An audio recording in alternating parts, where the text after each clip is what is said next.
2, 1.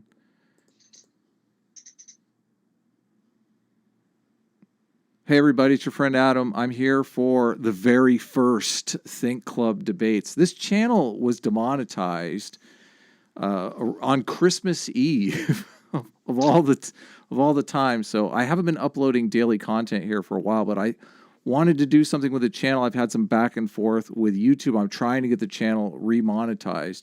So you guys won't be able to super chat. I have the chat open. We're going to focus on a discussion, and this is kind of a learning on the job, a develop it as it goes type situation. I like a lot of these debate channels. I listen to a lot of debates, and I would like to debate more, but I figured I have a platform. I might as well just do it myself. So I'm here with Nicholas. How do you pronounce your last name, Nicholas?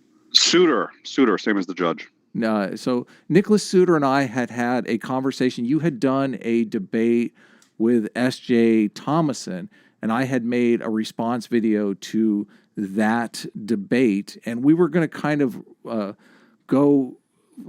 expand upon your debate topic there. I think the debate topic that you originally had was, do we still need religion? And I think in my response video, I gave you kind of a hard time because you took a strong position on the fact that we never needed religion.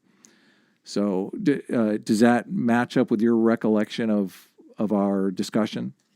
Close enough. Okay, so I changed the debate topic to, do we need religion at all? We can just dispense with the still need religion part of it. Okay. And I figured we would just introduce our arguments. Like I'll take a few minutes to introduce my argument. You can take a few minutes to introduce your counter argument, and then we'll just kind of have a free-flowing discussion from there. So I'm trying to do kind of a hybrid of a formal debate and an informal discussion. So I think it's important to get the arguments out there. I also think it's important to, I don't know if you're familiar with this concept of steel manning, where you... Oh, yes. So I want to steel man your argument, you want to steel man my argument. And I think we did some of that privately, if I'm remembering correctly, didn't we? We did, and I found you to be really quite reasonable, and I very much enjoyed it, and I thought we agreed on a lot of things. So I'm confident that your goals are quite reasonable and achievable. So one of the things that has bothered me is there's all these scientific books coming out about the evolutionary origins of religion. Now, a lot of atheists, like I got into the atheist debates because there was a contention between creationists and atheists over the topic of evolution. I am an evolutionist. I believe in evolution. I think Dawkins made a argument that religion is unnecessary. Obviously, he famously wrote the book, The God Delusion.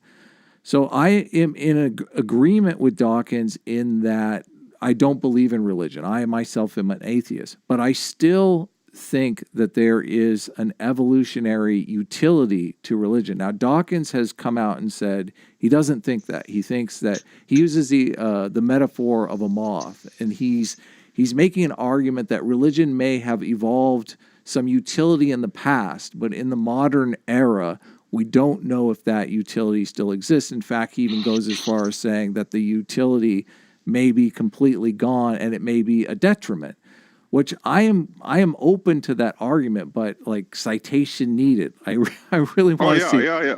You can't just drop that. yeah. I really want to see his evidence on that. So I recently read the book, Do We Need Religion? The author, hold on, let me get the author here. It's Stephen T. Asma. And I hadn't known this guy's stuff until I read the book. It's Oxford University Press. It came out in 2018. And he makes a lot of the arguments that I have been kind of making in the debates and on YouTube. But he actually goes and applies the scientific studies to them. So that is basically the argument that I want to make here. There's two things that I think we can focus on just for simplicity, but I wrote down all of the arguments that he makes in the book. He makes an argument that that we use religion as an emotional management system to deal with sorrow and death, which is a very compelling argument. And I think it's an argument that I made to you privately. I said something to the effect of, I don't know how you can call yourself a progressive if your philosophy is denigrating those who are in the most need, those that are suffering from the loss of loved ones. And like I often tell the atheists, if you want to go down and proselytize atheism, try it at the hospital. Like that's where it is the most difficult to do. Like it's very easy to go to the college campus and say, God doesn't exist, we don't need it. I'm along for the ride. We're having fun. But as soon as you show up at the hospital and start saying that stuff, you realize that you're doing real damage. And one of the arguments that I'm making, and I want to make here in this debate too, is I think people like Matt Dillahunty, I think his ethical framework has a contradiction, a huge contradiction, because he is saying that the highest value is truth, and at the same time, the highest value is well-being. And where those two come into conflict, that conflict needs to be resolved. And where they come into conflict specifically is in this emotional management with sorrow and death, because you're talking about someone's well-being coming at a cost if they are not allowed this magical thinking that they will one day be reunited with their loved ones. So that's one of the arguments that he makes in the book that I think is the most powerful. He also makes an argument that I'm constantly making about forgiveness being a restart button that helps facilitate social cohesion. There's been a number of books on that. He makes the argument that religion adds value to society in mental training. It helps us in our mental training by giving us examples and templates for life and situations that we don't necessarily have secular replacements for. And I'm open to the idea that we could have secular replacements for this stuff. This is the debate to have, not the debate whether or not. Yeah. So the fourth one, there's just 5 here. The fourth one is ecstasy, joy, and play. He says that religion adds utility to society in those fields and also helping people deal with fear and rage. So I'm not going to touch on, I'm not going to touch on the mental training, the ecstasy, the fear and rage, the last 3, but I want to focus specifically on the first one and maybe the second one if we have time to get to. But a major part of my argument, and he makes this brilliantly in the very beginning of the book, because he himself has been an atheist his entire life. He's a professor, he's a philosopher. He was very much involved with the Michael Shermer, Richard Dawkins, like Sam Harris tribe. Okay, so he's not a believer at all, but he tells this story about how he was he was teaching a class that seemed somewhat sanctimonious about how religion is just a myth and all of that. And a student came up to him after the class and told him this heart-wrenching story about how his brother was brutally murdered. And it nearly drove his mother insane to the point where she was not taking care of them. And he feels himself and his sister may have actually been wards of the state and his mother institutionalized if it wasn't for the fact that she had embraced religion and this idea that her son who was murdered would be made whole again and they would reunite in the afterlife. And this is what got her through this time, the evolutionary argument is there. Like if you lose a child and you end up losing all 3 of your children over that's not an evolutionary net positive, right? The evolutionary net positive would be to embrace this magical thinking. Now, I think a debate over whether or not there is a secular replacement for religion is an interesting debate, and one that the atheists, anti-theists need to have. But this is where I come up. This is where I find the greatest difficulty, because what is the secular replacement for that woman? What is the secular replacement for that woman? So that is basically my argument. I'll let you have the floor for your counter argument or your thoughts, and we'll go from there. All right, wonderful. Yeah, and perhaps some of my background may be helpful. I will say, just to sort of go backwards for a second and start with that last example. I think there probably are secular replacements. I wouldn't necessarily think of it as a replacement, but the question of whether there are or are not is almost secondary, because the question is twofold. One, are there secular replacements? And two, are they available right now? And at a minimum, the answer to the second one appears to be no. Yeah. So Okay. if there is a secular replacement, was that available to her right then and there? If the answer to that is no, then it would seem to me that religion had immediate utility for her then and there. And to sort of start where, because I think I would want to make sure that we don't conflate utility and need.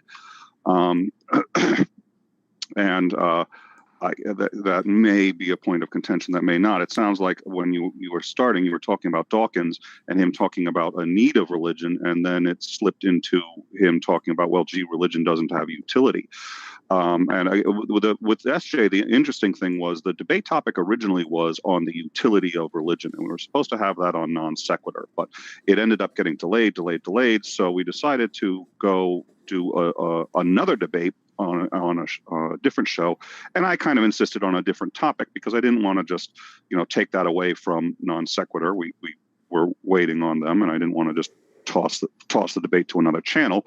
So we went on another one and went from does it have utility to do you need it? But that is a different question. Not do you need it, but is it sort of needed by us? So my thinking on this is I am an anti-theist, but it's funny, I use that term a bit more actually in the way, and people don't believe me on this, but the way that Hitchens used it.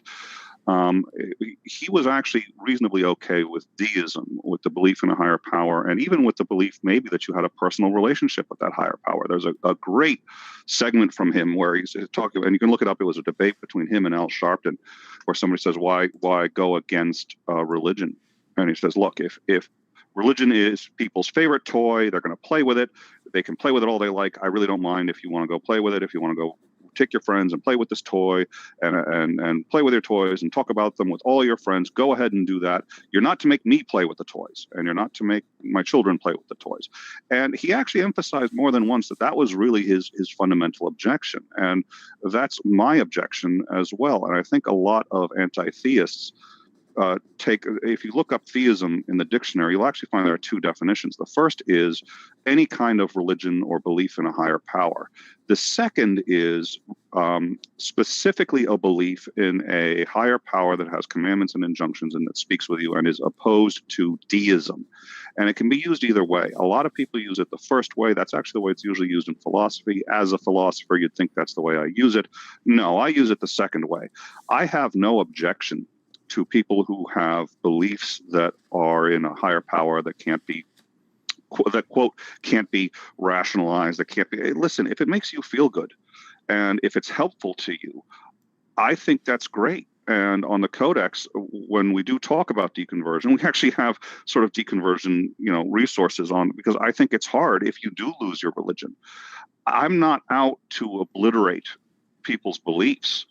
And I'm not out to say that religion doesn't have utility, but theistic religion has really three things that are sort of necessary to make it theistic belief. The first is that it is a belief in a higher power of some kind. I've got no objection to that. Anyone can go ahead and do that, and I understand why I miss my belief. I used to be a theist, and I miss it. So I'm not going to begrudge anybody who's got that. The second is that, and this is where deism separates from theism. The second is the belief that higher power has specific commandments and injunctions to you and with you, and has a personal relationship with you. For me, that gets a little, okay. But again, if you want to do that, that's really you.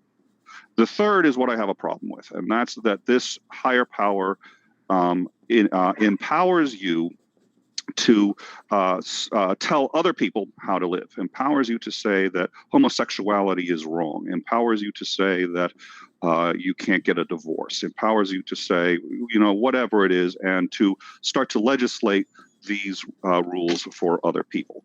Now, there are degrees of how theistic on by that measure a religion is. Judaism for me falls sort of really on the low end.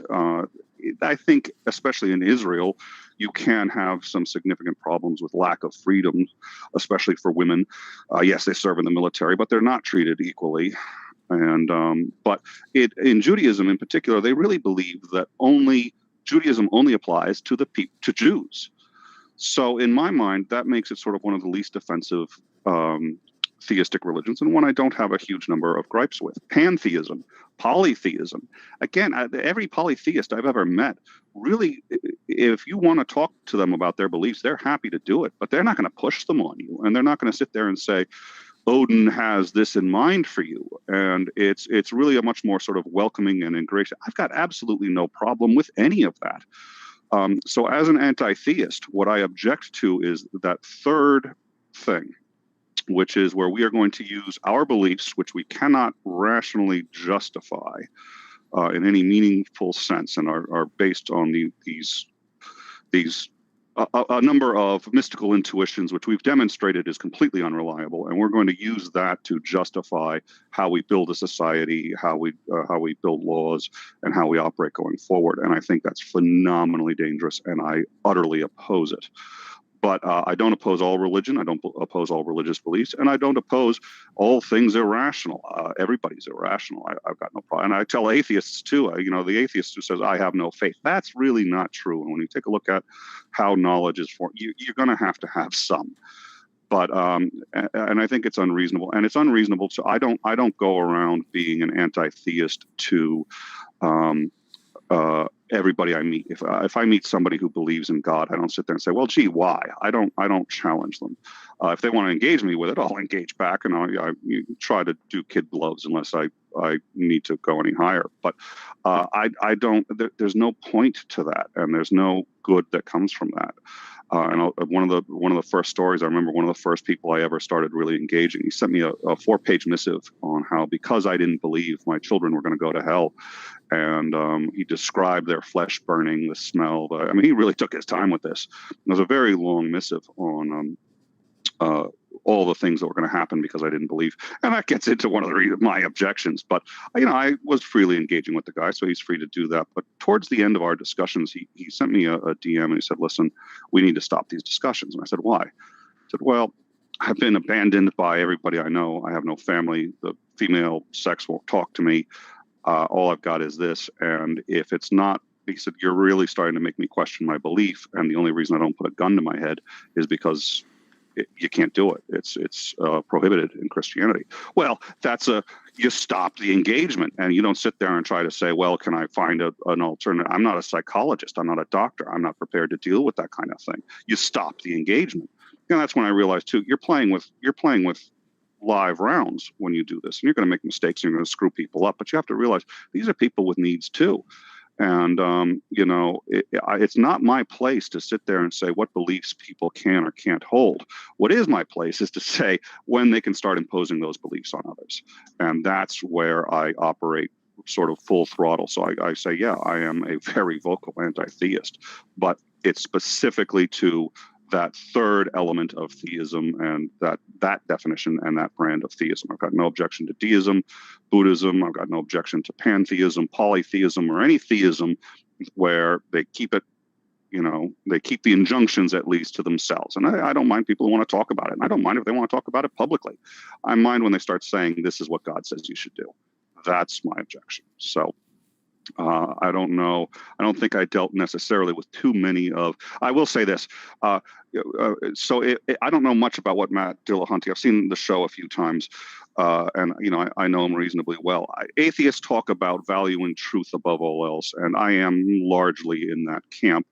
I will say, why do I value truth? Well, I value truth because I think it's the best way to achieve good goals, a good outcome. So you could also say, I value a good outcome as well. And a good outcome is, in my mind, utilitarian. And it's where you have a sort of a net positive for the greatest number of people. And there are times when that is letting things slide. And I don't want all my beliefs challenged. I don't have time to have all my beliefs challenged by everybody I meet. And I don't think I should be challenging everybody's beliefs all the time I meet. You pick and choose your battles.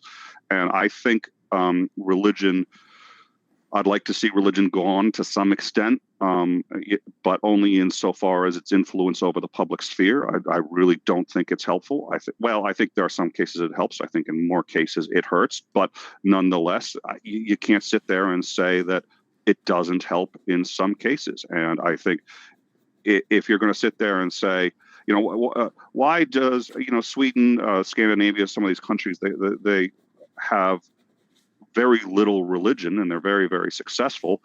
I think there's a bit of a correlation to that. But if you're very successful, you also have sort of a less of a need for it. And that makes sense to me. And you can't say, I would not snap my fingers, do a Thanos snap and take away religion from people who are poor and have absolutely nothing else. What on earth is the point of that? You're causing suffering, and they're not imposing their religion on it. They're not causing. I want to stop the religion that's imposing on other people and causing a net negative. That's what I'm against. Everything else, I'm okay with. I do think there are people who lose their religion do tend to be depressed. They tend to have some negative consequences from that. People who were born, however, in a society without religion and raised in that don't suffer any of those consequences. So I think there is a very good argument to be made for why, if we didn't have religion, would be functioning probably a lot better. And the consequences that we see of people losing it comes from sort of cultural issues. But again, you can't just, okay, that's great to know, but that doesn't mean you can, just sit there and snap your fingers and take away everybody's religion or question it. It's not productive. My goal is what's best for, moving society forward, and that's removing religious influence from it as much as possible. But that's about it. So I have a couple of questions for you.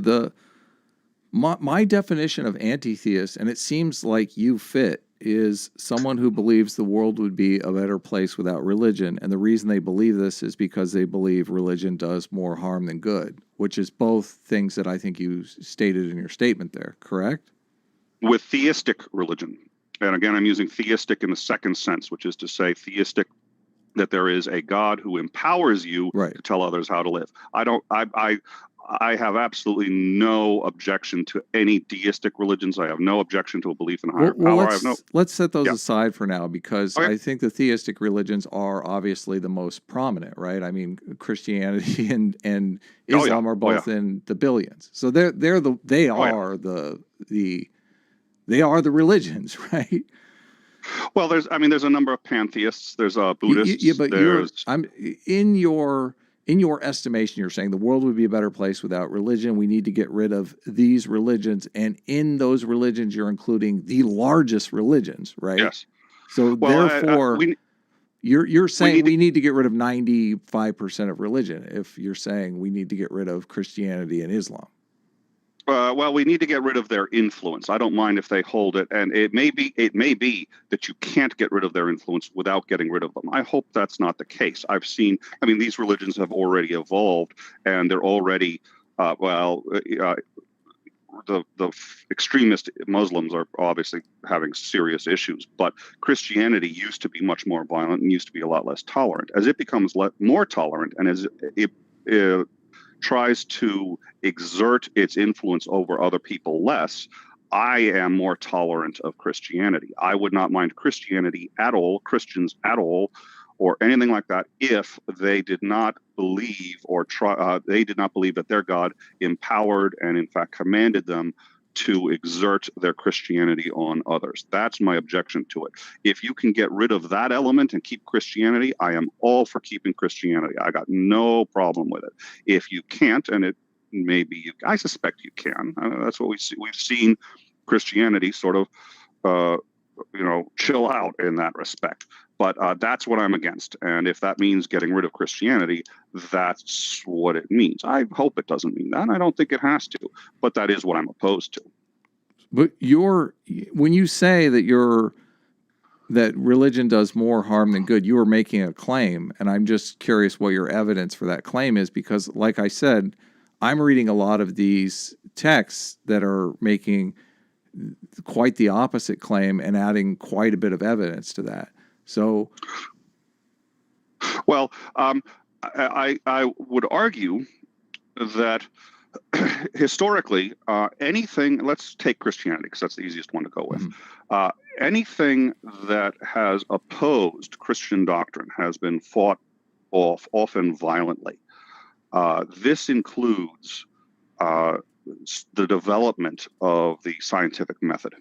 This includes the development of rational systems for understanding our world when that understanding conflicted with how people interpreted the Bible, not necessarily what the Bible says, but what at least was thought at the time that it So says. just this. So your evidence is the historical record, because I mean Isaac Newton was a theist, Mendel was Yes, a it was. theist, Copernicus was a theist. So I mean there are plenty of scientists that moved us forward greatly in the Oh, scientific yeah. realm that were in effect theists. So how would that be evidence that religion causes more harm than good? And isn't it just, I mean, I don't know how you'd quantify that in a study. I don't know that you could call that empirical evidence other than just anecdote.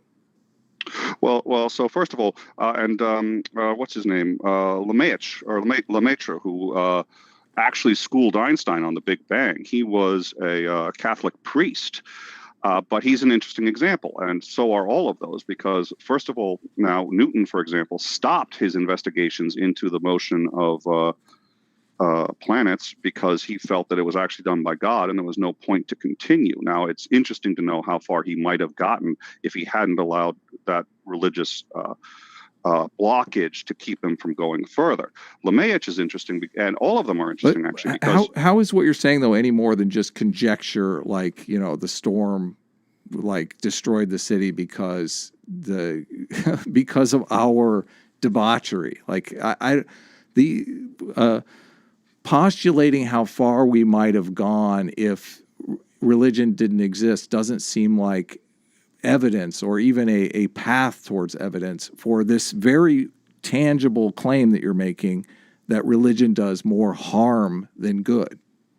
Well, let me get to that in a second, because I want to answer the counter that you had provided, because in every one of those cases, well, at least what it sounded to me like you were suggesting was, okay, here are these religious people who had accomplished all these things, and none of them did it because they were religious. So the religion at least was not an asset to them in that case. So the question is, Well, if they were in the situation with the woman, I mean, it might have been. You don't know. I mean, Isaac Newton yeah, said his greatest accomplishment was dying a virgin. Maybe that had something to do with it. I don't know.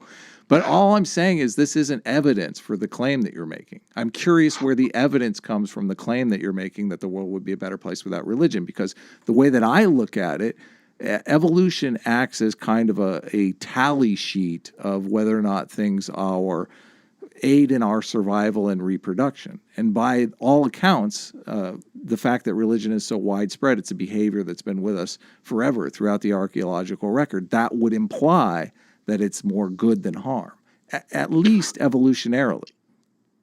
well, I think it would have. You watch, though, as we seem to succeed more and accomplish more. Now, I often get countered with this with the Bible, that people used to live for thousands of years. But the truth of the matter seems to me to be that the more secular we become, the more we embrace science and that kind of learning, the longer we live. And when you take a look at, for example, religious objections to the polio vaccine, when it first came out, it was thought to be the work of the devil. And people who have had open heart surgery was also thought to be a counter to God. You're not allowed to tamper with the heart.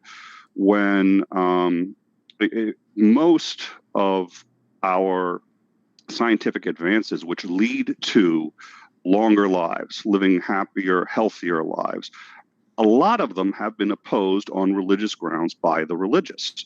And if you take a look, we have accomplished more in the last 350 years since the advent of the scientific method than faith did in the 10,000 before that.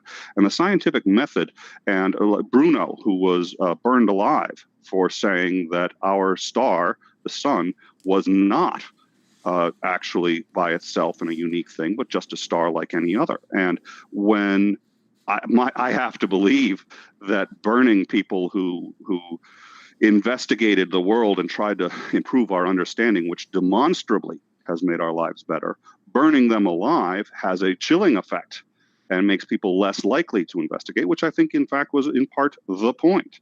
And I think that the constant campaign by certainly Islam after they banned mathematics. Islam was actually pro-science until they banned mathematics. But the constant campaign, in particular by Christianity, against any kind of learning that would question their understanding of the Bible, that had a significantly detrimental effect. And as the religion loses power, as secular governments take charge, that effect is diminished, and we have seen significantly greater returns in our success and ability to master nature, overcome disease, so on and so forth. Now, that doesn't mean that religion does not necessarily have many advantages personally to people, and I think that's great. But again, my objection is when they start doing what has been done for the vast majority of human history, using that religion to dictate how and why we do things. Aren't you kind of postulating here that science and religion are always in conflict? Well, not. I don't necessarily believe that's the case, and you still haven't really given me you have a belief that religion does more harm than good. And it seems to be because in the past it has halted scientific development. But I don't know how you would falsify that claim. Well, first of all, is it still halting scientific developments? It is, first of all, I mean, halting isn't true, impeding. So I would say, and in some cases, if any scientific developments were made that suggested that the Bible was correct, in fact, they were all for it. It was only scientific developments which, in one way or another, seemed to contradict their interpretation of the Bible, and it would end up taking quite a while. No, I'm familiar with the argument. I just don't know the evidence. Like, aside from just like tallying up these problems in history versus the tangible good that religion has done. You kind of have a situation here where the good is very small events in personal people's lives tallied against, the church halting Galileo's work. You see what I'm saying? I do, but I think for the most part I tend to agree. I mean, again, I am not against the personal beliefs of when I go to if I'm in a church and I'm asked to pray, I sit down and pray with everybody else because I want to be respectful of their beliefs. Mm-hmm. I don't oppose individual beliefs in any way. It's when they start letting a book written 2,000 years ago dictate the science, and they do still oppose a great deal of I get concerned when a U.S. senator stands before Congress and says, we don't need to deal with global warming because God will protect us. I find that wholly unacceptable. A U.S. senator should not be doing that. And I think that has to be opposed. When they start to argue, and I mean, this is, as an American, my perspective on this is somewhat different because in America, we have some difficulties with this that doesn't seem to exist very much in other countries. But, we have people trying to rewrite our textbooks to forcibly include creationism in science class and make incredible attempts to do so. That, in my mind, is a significant negative. Now, to sit here and say that this means that religion doesn't have positives would, in my mind, be ludicrous. But that also doesn't mean that I can't oppose when the religious, and again, you can have a scientist who is also, and LeMaitre is, again, the perfect example because the Pope offered to canonize his work on the Big Bang, which, again, he schooled Einstein. Einstein didn't believe it. LeMaitre was right. But when the Pope offered to canonize it, he said, no, this is something very different than religion and what I do as a priest, and this should not be part of the canon of the church. And when you have something like that, I would fully support, and one of my best friends is Greek Orthodox. And one of the reasons that works is because we can have very respectful engagement with each other. And It's really only the people who sit there and say, well, we should be burning homosexuals, or, we can't allow homosexuals the same rights as other people. And I think when, and take a look at the Catholic abuse scandal. It's only a belief in God that could allow people to say, we are men of the cloth, but we are going to protect other Catholics who have engaged in child rape. I get really upset when I say abuse. It's rape. They have engaged in the rape of children, but because they believe the organization of the church is more important, and because they believe they're doing God's work in that end, they are literally willing to agree to stonewall any secular efforts to deal with that. And this problem, anti-theists bring this problem up a lot, but this problem has also happened in school districts. Like, school districts want to protect their institution in the same way the Catholic Church wants to protect their institution. So you're saying the solution to the Catholic abuse problem, which I think is abhorrent and something needs to be done about, you're saying the solution is just to get rid of the institution of religion. Well, I would counter to you, is that your same solution to, like, the Department of Education? Like, do we get rid of the entire schooling system because there's that problem exists in there as well? I think that's an excellent point. And you get tribalism everywhere. You get tribalism with atheism and anti-theism, where they're willing to sort of ignore their own problems. But corruption inside the institution, that's going to exist in any institution.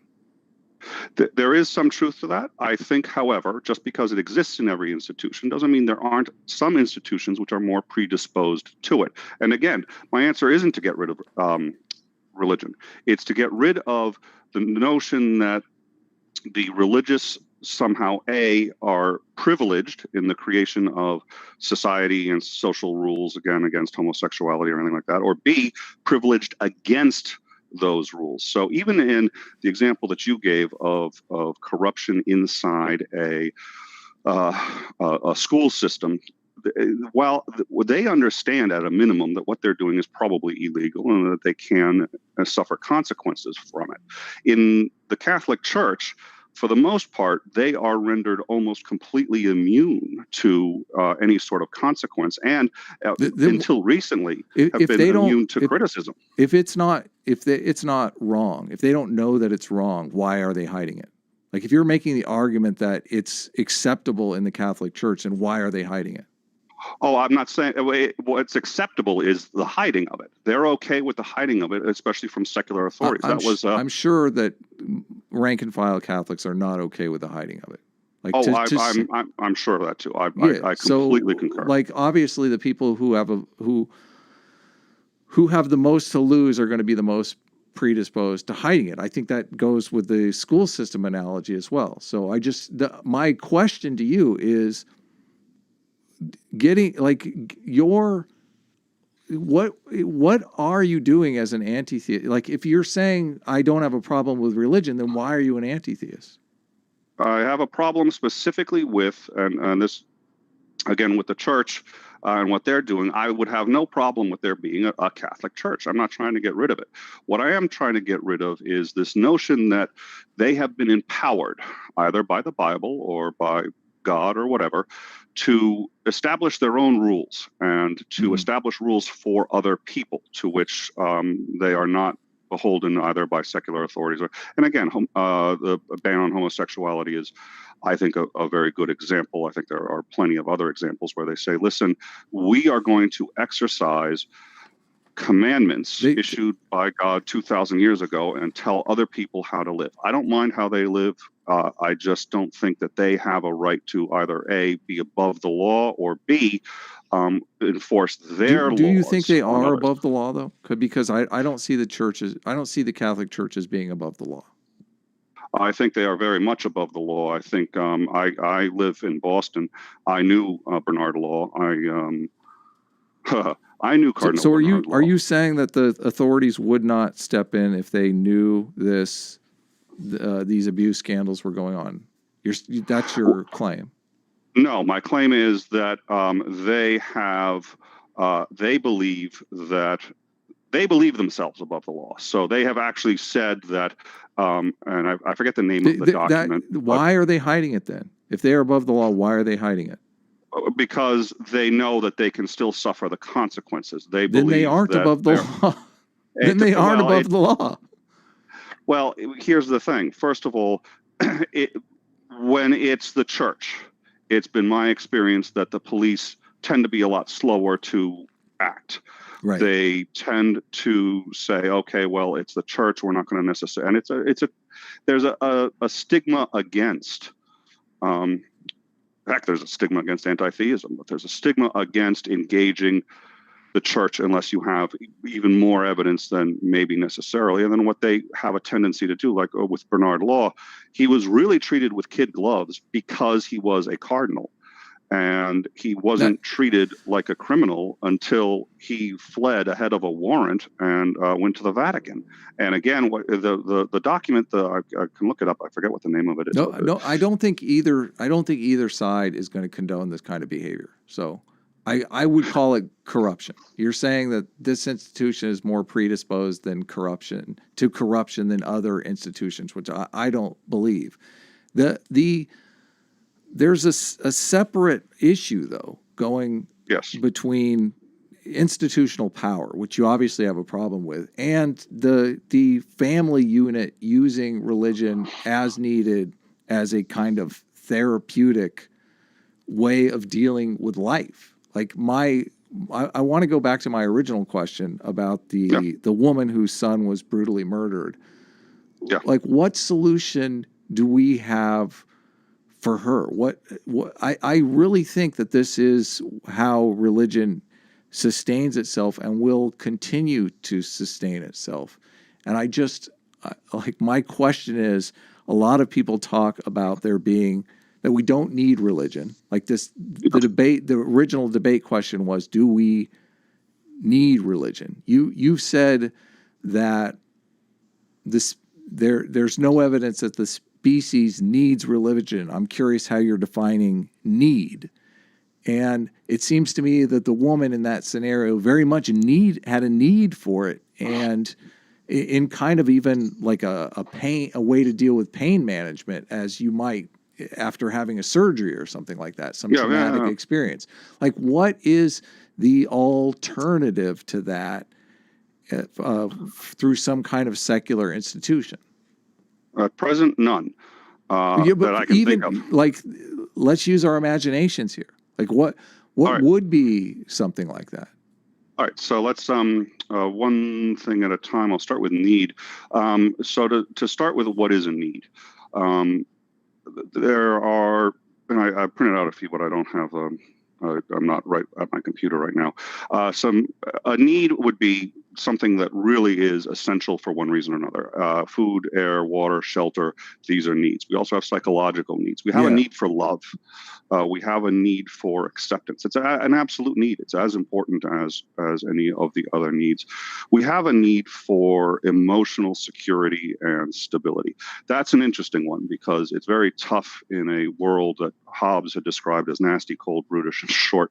It's very tough to see that need filled, and we are starting to see it filled far more than it's ever been. But it's a need. That woman had a need that had to be filled. I think that, again, if you grow up in a secular society where you don't necessarily think, so for me, losing my religion was extraordinarily difficult. I was very used to the idea that I was actually in some way immortal. That I would die and I would go on heaven or hell or purgatory, who knows, but I'd get to see my kids again. I'd get to see my wife. And I had all these things that was really strongly ingrained in me. And once all that started to come apart, and it took 10 years, I didn't just overnight become an atheist or even an anti-theist. That was excruciatingly difficult. And that's a huge fall. And when Neil deGrasse Tyson talks about people who go to his show at the planetarium and they see that and they come out depressed because they see how small the planet Earth is in the universe, and all of a sudden we seem so insignificant. And one of the things he said is, well, if that makes you feel deflated, maybe your ego was too large going in. And I think one problem is that religion does seem to set up these expectations that We are much more than our animalistic selves. And then once you live within those expectations, you kind of have to work with it. I think it gets, which is another reason why I wouldn't do a Thanos snap and just get rid of religion. I think people who grow up in secular countries manage to be able to cope with those kinds of losses because they don't have expectations that are unreasonable that might have been set up by religion. But if you are already in a more religious society, I think you're going to be relying, you still have that need of having some kind of security and comfort, and that has to be filled. Religion does do that. And again, I'm not against it doing that in the cases where it's needed. My objection is to where people use these what I believe to be mythical commandments and injunctions and start trying to put those on society. And I think the less that happens, the more we thrive as a species. And but I have absolutely if that's, and like I said, I as long as they're aware that I'm an atheist, I will pray with people. I have no objection. And whenever somebody says they're praying for me, I'm thrilled. I don't think it's going to do anything, but to me, that's a compliment. That's a real compliment. That means someone cares enough about you that, except when they're doing it just to be like, I'm going to pray for you. Okay. But, I think there has to be a lot of live and let live and acknowledging that this is important. And I miss my belief. I do. It will never come back. And I miss it. And I would never take it away from someone simply for the sake of taking it away or because I don't believe it.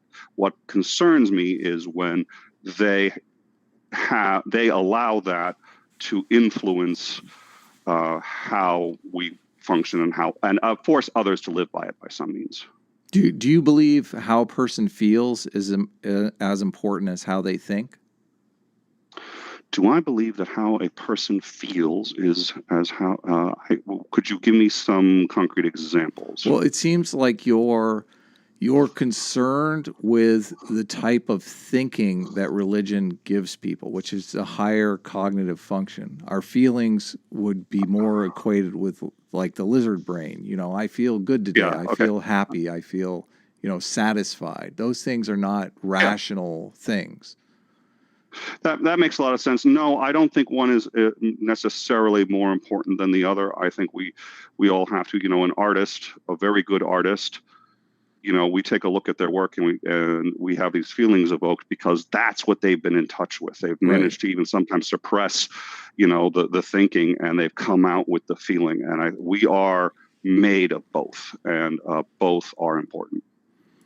So to get back to the original debate, you had done the debate with SJ, and we had talked privately. You had said, and this is kind of my steel man of your argument. You had said that in order to claim we need religion, you need to find something we as a species need that cannot be found in any other source.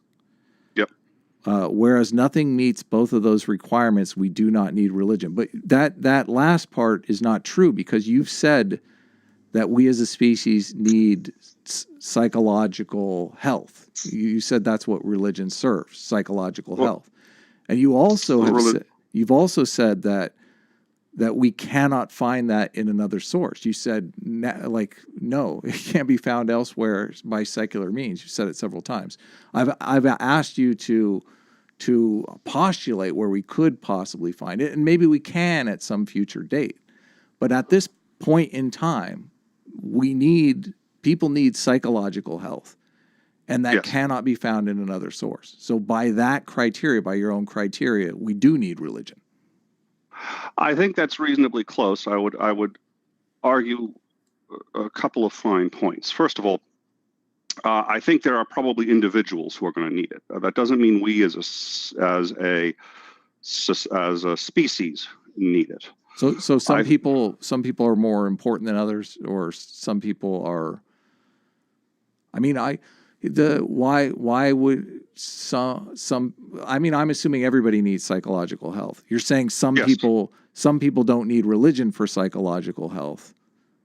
Well, again, and this is why I brought up the secular societies, because Hmm. I think what happens is what the studies have shown, and SJ had brought up a lot of studies that showed that um, religion in one way or another was helpful to people. But all of those studies found that it wasn't the religion, it was the social interaction. And a number of those studies found that, in fact, you could, if you did other kinds of volunteering, if you did other kinds of work for other people, if you were of service to the community in some way, it didn't matter whether it was religious or not, that's what provided the benefit. And what I think you'll find is in secular societies, they may not have any one thing that does it, but they have still built up a society that is healthy and cares for each other and works with each other. But because they don't have these metaphysical expectations, people are able to thrive and be happy. That the countries with the highest happiness index and that are the healthiest, 8 of them are also the most secular.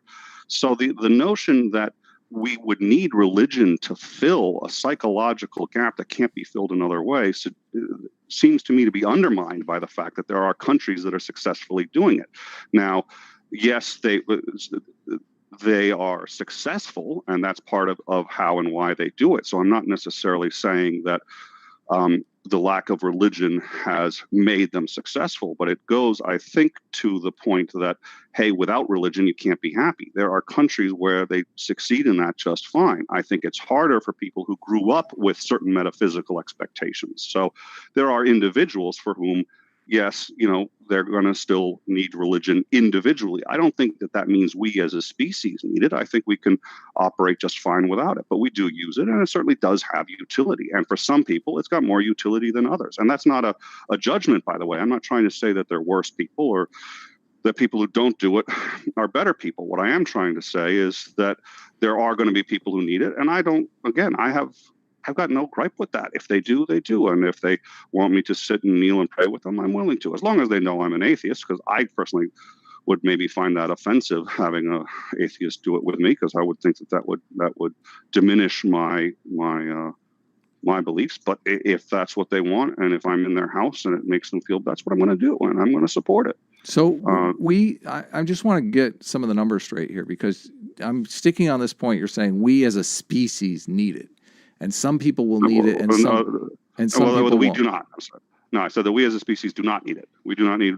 I believe we as a species do not need religion. Right. But I'm going to. You're saying some people need it, some people don't, and we as an overall species don't need it. Now, if there are billions of Christians and billions of Muslims and billions of Buddhists and Hindu. Let's just focus on the monotheistic religions, because I think they're most obvious for the point that I want to make. If you're saying that those people need it, but we don't need them as a species, like you're talking about cutting the population of the earth down to a minuscule amount, if you're just saying that the people who need it, who don't need it, rather, the atheists, those are the only people that matter for the species. Do you see how that's a little? You're talking about the egomaniacs on the religious side. That's like that seems a little. I see what, but that's not the argument, and here's why. They don't need it because they're different. They don't need it because they were born needing it. They don't need it because of a psychological deficit. They need it, in my opinion, because they grew up with it, because it's part of their culture and who they are. But they need a culture, right? Yeah. Why are atheist cultures so unsuccessful then? Are they unsuccessful? Well, you've made an argument here that wealth, that secular societies are the most prosperous. Now, I think you get the causal relationship backwards. I think prosperity leads to more secular societies. But I think that prosperity is often built on religious structures and institutions. Pro-social environments create a great place to foster businesses and economic growth. Now, once that economic growth takes hold and people become more secular, then the anti-theists rush in and want to blame it all on religion. But I don't think that's an accurate assessment of the situation. But wait a minute then. So why do they become more secular? They become more secular because religion provides a existential security, the psychological need that we both agree people crave, right? Yeah. If you have wealth, if you know that, like, if you're in a place where the woman whose son was murdered is happening, 3 times a week, you're obviously people are going to need religion more. If you're in a place where that situation is rare, then people don't need religion as much. So the But then more, haven't you just granted my point though? Because then what you're saying is that once you have a stable society, it's true. You don't need religion. That's what they're showing. That's what I'm not trying to say a causal relationship. What I'm saying is once these societies have established that kind of security, all of a sudden you don't need religion. So the people, when I say they need religion right now, it's because they're not living in those places. But I'm not trying to suggest that we cut them off, that they're different, it's just that because of their circumstances. But we as a species don't need it. If we can find alternatives, which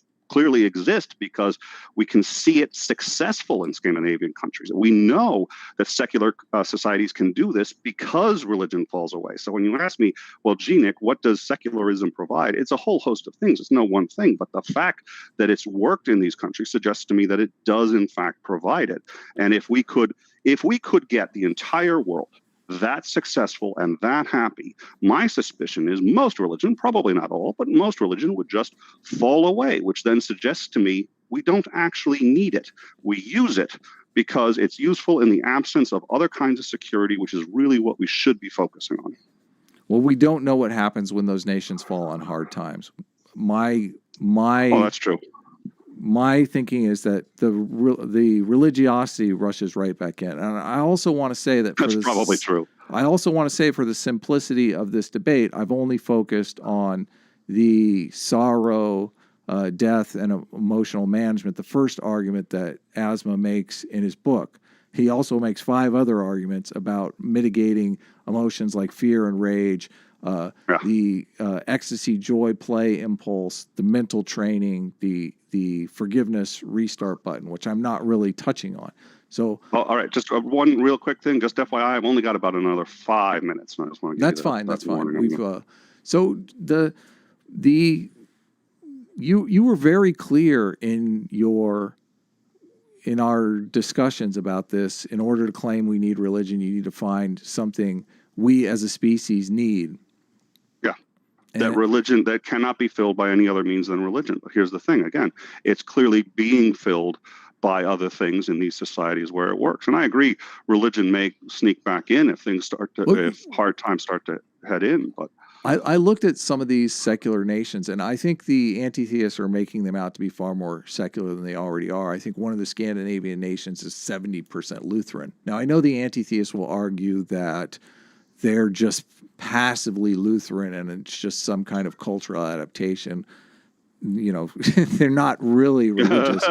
But those people in effect have an insurance policy. They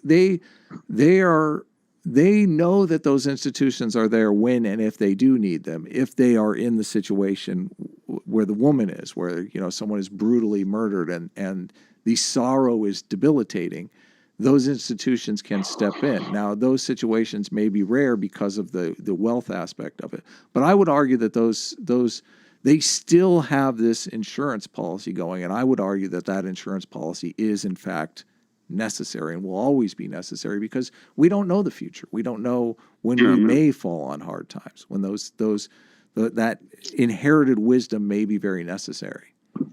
Out of curiosity, do you think that all atheists go without that insurance policy, or do you think that secretly they are either theists or they believe somehow or something like that? I'm not sure I completely understand the question. I think that, like, if something happened to my wife, I would be awestruck. Like, the idea that I could be reunited with her one day, it would just, the appeal seems quite obvious to me. So I don't. Well, and I've said it appeals to me too, and I lament the loss. But we both appear to survive without it, and I don't know that I would survive without it. To be honest with you, like so I think become more religious. No, I think I might commit suicide. I think a religious. Okay. I think a religious person might soldier through. I think I might take my own life. I have to tell you, I do see that objection, but I'm also coming at it from a point of a theist sorry, an atheist who was originally a theist. It seems to me that people who were born in, and there's what's the name of that culture they found that actually has no God concept? I've forgotten the name. Athos. I forget. At any rate, I think there is a difference for people who developed unreasonably high expectations of metaphysics based on a culture where there was an assumption of a god, that we are a higher species just than our animal Well, selves. I don't necessarily understand what that has to do with the problem you pose. Well, no, I mean, I think you've got a fair point. This is a useful adaptation. Seriously, if the difference between a atheist and a believer is one soldiers on and one offs themselves, it seems pretty obvious why atheism doesn't have much of I mean, the anti-theist will say that religion is waning and that we're more secular than we ever have been. But when you talk to these people who don't believe in God, they believe in ghosts. They believe in all kinds of they haven't abandoned magical thinking Well, one bit. some do. No, I think that's a fair point, but a number that I've met don't. At least to the best of my knowledge, I can't testify as to what I know for certain in their minds. But a number of people I've met from why do you think religion exists? If it wasn't because it's been useful. Yeah, it's an evolutionary adaptation, right? An evolutionary adaptation. I think that's I'm not well versed enough in it to say that that's the case, but it sounds reasonable to me. Okay. Do you have any closing thoughts before we go? I appreciate you having me on. I enjoyed the discussion. I hope you did too. And I think that's about it for me. You do need to get going. I apologize. I got to cut this short. Yeah, we'll go ahead and leave it there. Obviously, if you have any thoughts for either Nick or myself, leave them in the comments below. I'm interested in your thoughts on this topic. I'm also interested in what the potential secular replacement is for that question, because it's the one that gets me every single time. Because I don't have a good answer for that. I honestly don't. So leave us your thoughts in the comments below. I'll go ahead and end it there. You can stay on the line, Nick, and I'll say a quick goodbye. All right.